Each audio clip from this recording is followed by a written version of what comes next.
Welcome again, hero fighters. Let's start the training test now. 1.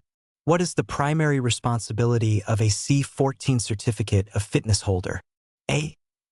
Conducting advanced chemical research. B. Supervising chemical storage and use. C. Ordering all laboratory supplies. D. Designing new laboratory experiments. 2. When must a C14 certificate of fitness holder be present on a laboratory floor? A. Only during hazardous experiments. B. During any permitted laboratory operations. C. At least once per day for inspection. D. Whenever new chemicals are delivered. 3. What action should a C14 holder take if a fire protection system is found to be impaired? A. Attempt to repair the system personally. B. Ignore the impairment if minor. C. Notify the building impairment coordinator. D. Evacuate the building immediately. 4. Which document provides specific information about the hazards of a chemical? A. The laboratory's annual report. B. The building's occupancy permit. C. The chemical inventory list. D. The safety data sheet, SDS. 5. What is a key requirement for aisles and access to exits in a laboratory? A. They must be at least 5 feet wide. B. They can be used for temporary storage.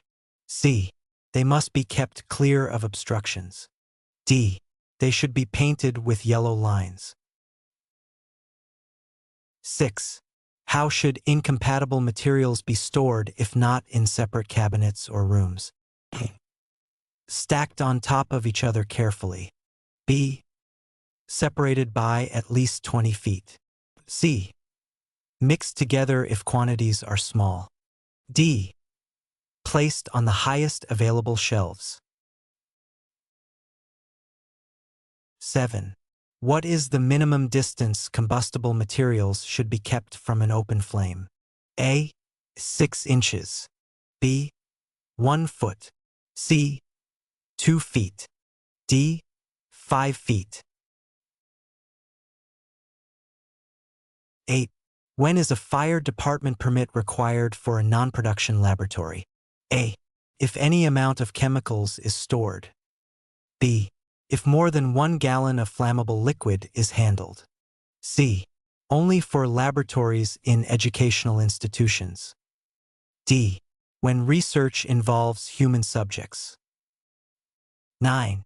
How often are fire department permits for non-production laboratories typically valid? A. For 6 months only. B. For 12 months only. C. For 24 months only. D. Indefinitely until revoked.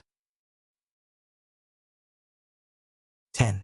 What should be done with empty chemical containers that are not yet cleaned? A. They should be treated as non-hazardous. B. They should be stored with regular trash. C. They should be handled as having the same hazards. D. They can be refilled with any other chemical. 11. What is the primary purpose of an emergency plan in a laboratory? A. To outline procedures for chemical emergencies. B. To detail the laboratory's research goals. C. To list all chemicals stored on site. D. To assign blame in case of an accident. 12. Who is responsible for ensuring laboratory users are trained on the emergency plan? A. The fire department inspector. B. Each individual laboratory user. C. The building security personnel. D. The owner or operator of the laboratory. 13. If a chemical spill occurs, what is the first immediate notification that should be made for a major spill? A. The laboratory supplier. B. The building owner. C. The fire department, 911. D. The insurance company. 14. What type of clothing is recommended under fire-retardant lab coats when using pyrophoric reagents? A. Synthetic fiber clothing. B. Wool or silk clothing. C. Natural fiber clothing. D. Any comfortable clothing. 15. What is the maximum height the top of a portable fire extinguisher should be installed above the floor? A. 3 feet. B. 4 feet. C. 5 feet. D. 6 feet. 16. What action should be taken if a chemical fume hood's face velocity is found to be deficient? A. Continue working but report it later. B. Suspend all activities inside the hood. C. Increase the sash opening to compensate. D.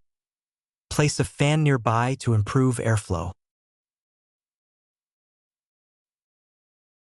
17. How should chemicals be organized on storage shelves? A. Alphabetically by chemical name. B. By date of purchase only. C. By compatibility to prevent reactions. D. According to container size. 18. What is the general rule for storing chemicals on the floor? A. It is acceptable for large containers. B. It should be avoided, especially for glass containers. C. It is allowed if space is limited. D. It is preferred for heavy items. 19. When transporting hazardous chemicals between floors, what is the recommended method? A. Using stairways quickly. B. Using an elevator with minimal personnel. C. Carrying them by hand during off hours. D. Asking untrained staff for assistance. 20. What information must be on the label of a chemical container? A. The purchase price of the chemical. B. The name of the person who ordered it. C. Clear identification of its contents. D. The date it is expected to be used by. 21. What is the minimum fire rating required for a laboratory unit's construction? A. 30 minutes. B. 45 minutes. C. 1 hour. D. 2 hours if storing large quantities. 22. What should be done with materials that might become hazardous during prolonged storage? A. They should be used up as quickly as possible. B. Their containers should be dated when opened. C. They should be stored in the warmest part of the lab. D. They can be ignored until they show visible changes. 23. What is the primary hazard associated with storing flammable liquids in ordinary domestic refrigerators? A. The refrigerator light may fail. B. The liquids may freeze and expand. C. Ignition of flammable vapors by internal components. D. The refrigerator may not maintain temperature. 24. No smoking signs in a laboratory must be: A. Posted only if someone smokes there. B. Written in at least 5 languages. C. Conspicuously posted in designated areas. D. Optional if the building has a no-smoking policy. 25. What is the maximum number of flammable liquid storage cabinets typically allowed in a single fire area without separation? A. 1 cabinet. B. 2 cabinets. C. 3 cabinets. D. 4 cabinets. 26. Who is responsible for performing a hazard risk assessment before students conduct experiments? A. The students themselves. B. The school principal. C. A qualified person, often the instructor. D. The fire department. 27. What is a critical safety feature of a safety can for flammable liquids? A. It must be made of glass. B. It has a spring-closing lid and spout cover. C. It must hold at least 10 gallons. D. It should be painted bright red. 28. When diluting concentrated strong corrosives, what is the correct procedure? A. Add water to the corrosive slowly. B. Add the corrosive to water slowly while stirring. C. Mix them together quickly to ensure dilution. D. Heat the water before adding the corrosive. 29. What is the minimum clearance required below sprinkler head deflectors for storage in a sprinklered area? A. 6 inches. B. 12 inches. C. 18 inches. D. 24 inches. 30. What is the consequence of failing to comply with fire code requirements for a C14 holder? A. A verbal warning only.